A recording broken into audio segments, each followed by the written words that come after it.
যে যদি সেখানে সরকারি আধিকারিক নেতা মন্ত্রী আমলা নাই যান তাহলে বুঝবেন কি করে যে উত্তরের যন্ত্রণাটা কি? তাহলে তো চিরকাল নিরুত্তরই থাকতে হবে এবং অপেক্ষা করে থাকতে হবে কবে একটা দুর্ঘটনা ঘটে বা কবে ধস নামে, তখন রাজনীতি করা যায় কিনা। আসলে সত্যি কি সবটা রাজনীতির বিষয়?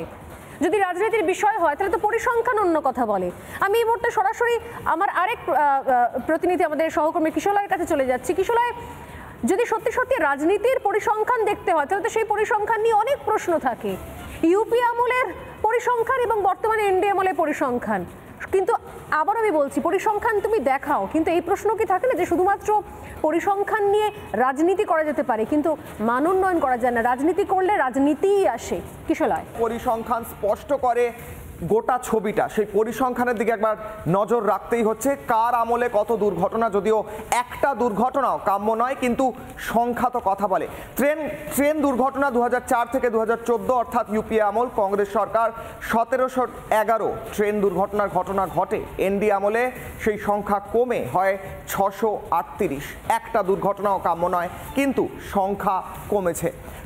ট্রেন দুর্ঘটনায় মৃত্যুর ঘটনা কত?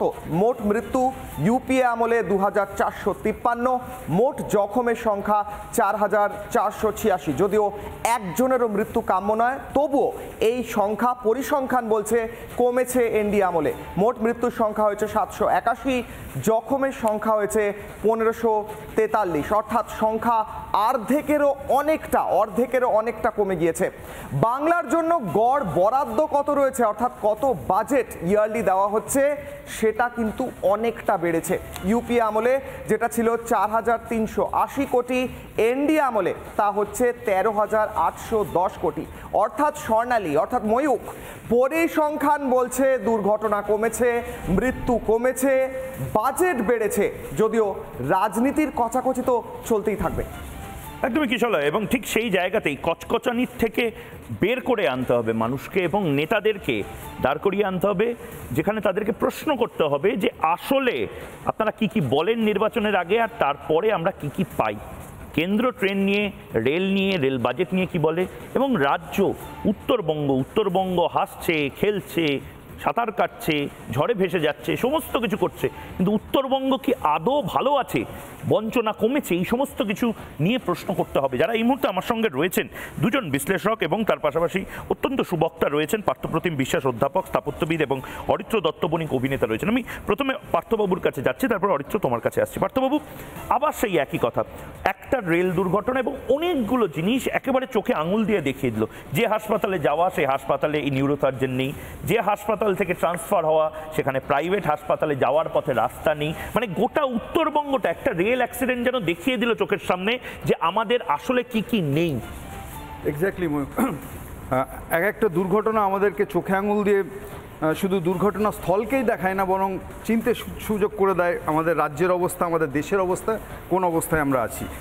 এটা ঠিক যে দেখুন, দুর্ঘটনা যে হয়েছে এবং তাতে যে মানুষ মারা গেলেন 9 জন, আমি বলছি দুর্ঘটনা অতীতেও হয়েছে, আবারও হবে। ফলে আমি সড়ক পথের সাথে একটা কথা আসছিল মাঝখানটায়, যে আপনি যখন এই শোটা শেষ করবেন আপনি দেখবেন যে ইতিমধ্যে গোটা দেশে 12 জন লোক অন্ততপক্ষে রোড অ্যাক্সিডেন্টে মারা গেছেন।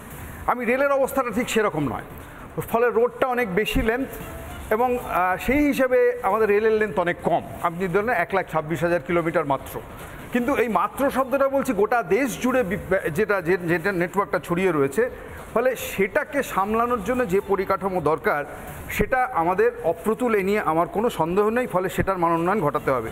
ফলে এবার এই যে বাংলা যে প্রশ্নটা করবে, আপনার স্টুডিওতে আমরা বহুদিন ধরে ডিবেট করছি, গত 3-4 দিন ধরে, যে এখানে দাঁড়িয়ে আমাদের সত্যি বাংলার রেলপথগুলো কতটা সুরক্ষিত, সেখানে বাংলা সরকার তারও কিছু ভূমিকা আছে, বাংলার শাসক যারা আছেন তাদেরও কিছু ভূমিকা আছে। আপনি দেখুন যে যদি বলা যায় যে এই মুহূর্তে কলকাতা থেকে, মানে বাংলার রাজধানী থেকে কলকাতা দিল্লি, কলকাতা মুম্বাই, কলকাতা চেন্নাই, এই তিনটে রুট হচ্ছে ভারতীয় রেলের অন্যতম densely populated route, one of the most highest revenue earning route. ফলে এই রুটগুলোতে রক্ষা কবচ লাগানো হবে না, তার কেন পরিকাঠামো উন্নত হবে না, এটা নিয়ে সংসদে সরব হওয়ার কথা যদি কেউ হয় তাহলে বাংলার শাসক, বাংলার সরকার, তাদের হওয়া উচিত ছিল।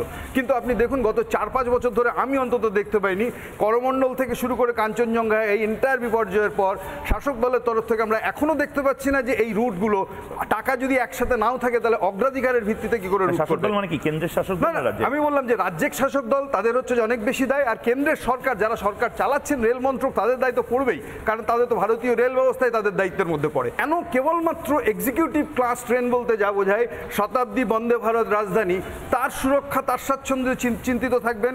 কেন কাঞ্চনজঙ্ঘার মতো ক্যাটেল ক্লাস ট্রেন বলতে সরকার যাদেরকে বিন করেন সেই ট্রেনগুলো এলএইচবি কোচ লাগবে না? অনির্বাণ যখন প্রশ্ন করছিলেন সিপিআরও সাহেব সঙ্গত কারণেই বলতে পারেননি, কারণ যে এলএইচবি কোচগুলো লাগছে মূলত আপনি যদি দেখেন আমাদের সেই executive class train, cattle class ট্রেনে হচ্ছে এখনো এলএইচবি কোচ লাগেনি। ফলে সরকারের, আমি আবারও বলছি, রেল দপ্তরের সেই অগ্রাধিকারের জায়গায় রাখতে হবে। ফলে সেটা নেই বলেই হচ্ছে যে আমরা কিন্তু এই বিপদ শৃঙ্খলার মধ্যে একদম। আমি ঠিক এই জায়গা থেকে অরিত্রর কাছে আসছি। অরিত্র, আমরা কি মানে বাংলার মানুষ কি প্রশ্ন করাটা ভুলে যাচ্ছে? মানে প্রশ্ন, নিজেদের জন্য প্রশ্ন, আমরা নিকারাগুয়ার জন্য প্রশ্ন করি, আমরা প্যালেস্টাইনের জন্য প্রশ্ন করি, আমরা এমনকি গোটা দেশে যা যা হচ্ছে তার জন্য প্রশ্ন করি, কিন্তু বাংলা কি পেল? বাংলা সবচেয়ে বেশি প্রকল্প পাচ্ছে কিনা, রেলের প্রকল্প পাচ্ছে কিনা, উত্তরবঙ্গের সাংসদরা কি করছে, বিধায়করা কি করছে, এই প্রশ্নগুলো তো করতে হবে, কারণ এটা তো কোনো কথার কথা না। আজকে সন্ধ্যে 7টার পর তোমাকে এবং আমাকে যদি জলপাইগুড়ি বা মাথাভাঙায় যেতে হয়, পকেটে আমাদের ক্রেডিট কার্ড আছে, আমি তো বিমান পাবো না, আমি তো ট্রেনে যেতে পারবো না, ওয়েটিং লিস্টে থাকতে হবে, কমিউনিকেশন নেই, ডেভেলপমেন্ট নেই। এইভাবে যদি বছরের পর বছর চলে কি করে হবে অরিত্র? দেখুন, আলোচনাটা যে জায়গায় শুরু হলো সেইখানেই গোড়ায় গলদ আছে। সেটা কীরকম? আপনি বলছেন যে উত্তরবঙ্গ, এই যে উত্তরবঙ্গ এবং দক্ষিণবঙ্গ, এই যে পার্টিশনের খেলাটা আমরা শুরু করেছি, এটাই খুব ডেঞ্জারাস। আমাদের বলা উচিত যে বাংলার উত্তর অথবা বাংলার দক্ষিণ। এই উত্তরবঙ্গ যে ভূগোলটা, সেটা দীর্ঘদিন ধরেই ডিপ্রাইভড আছে, এবং সেখানে রাজনৈতিক কারণে হোক, ভৌগোলিক কারণে হোক, বিভিন্ন ফ্যাক্টরের জন্যে বাংলার উত্তরের যে জেলাগুলি তারা বিভিন্ন দিক থেকে বঞ্চিত, রাজ্যের প্রকল্প থেকে, কেন্দ্রীয় সরকারের প্রকল্প থেকে, সব দিক থেকে। এবার প্রথম কথাটা হচ্ছে, আপনি যদি রেলের পর্যালোচনা করেন, যে জায়গায় অন্তত কাঞ্চনজঙ্ঘার দুর্ঘটনাটা ঘটেছে সেটা খুব সিগনিফিক্যান্ট একটা জিওগ্রাফিক লোকেশন। কেন? তার কারণ তার নিয়ারেস্ট যে পয়েন্টটা, সেই পয়েন্টটার নাম হচ্ছে শিলিগুড়ি করিডোর।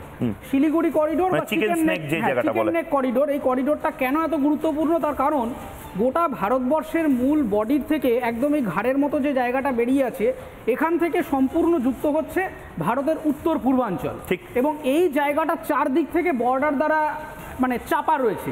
ফলে এই সমস্ত বিলেতের বর্ডার, এবং এই যে জায়গাটায় কোনো রকম যদি গাফিলতি হয় বা কোনোভাবে এই জায়গাটা যদি ফাটল ধরে, রাজনৈতিক ফাটল, তাহলে কিন্তু ভারতের উত্তর পূর্বাঞ্চল সম্পূর্ণ আলাদা হয়ে যেতে পারে।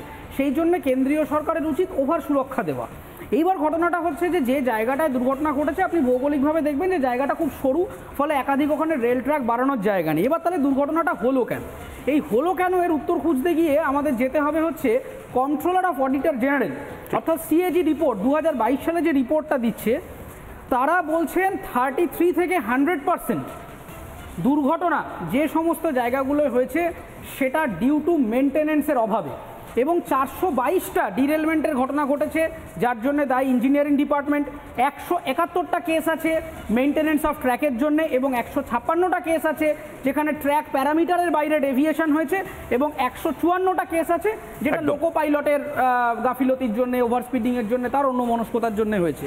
এবং খুব সিগনিফিকেন্টলি আপনি যদি দেখেন, এখানে একটা গাফিলতি, বারবার কেন গাফিলতি শব্দটা আমি উল্লেখ করছি, এই 2022-এর ক্যাগ রিপোর্ট বলছে মোট যে দুর্ঘটনা ঘটেছে, যাবতীয় যা ইনসিডেন্ট হয়েছে, তার মধ্যে 63% ইনসিডেন্টে রেলওয়ের রিপোর্ট জমাই করেনি, এবং 49% কেসে রিপোর্ট যে জমা হয়েছে তার গ্রহণযোগ্যতার মধ্যে 49% কেসে ডিলে হয়েছে। এবং আরেকটা সিগনিফিক্যান্ট পয়েন্ট হচ্ছে RRSকে, যে রেলের যে সুরক্ষার জন্য যে ফান্ড, সেই ফান্ডের প্রায়োরিটি 1 যে কাজগুলো, সেই প্রায়োরিটি 1 কাজের জন্য বরাদ্দ যে টাকা, সেই টাকা বা এক্সপেন্ডিচারের সংখ্যা 2018-19 ছিল 81.5%, মানে এই পুরো জায়গাটাতে 2019-20 হয়েছে 73%। তার মানে খরচের সংখ্যাটা কমেছে।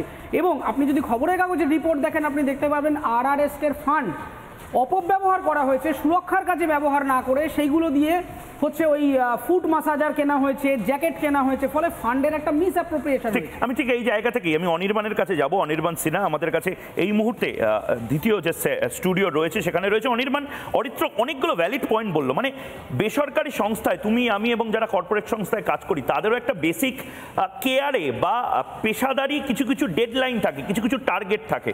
সরকার বা যারা সরকার চালাচ্ছে বা আমলা বা মন্ত্রী, তাদের একটা টার্গেট থাকবে না যে আমি এতটা অ্যাচিভ করব মে মাসে, আমি এতটা অ্যাচিভ করব এই বছরে।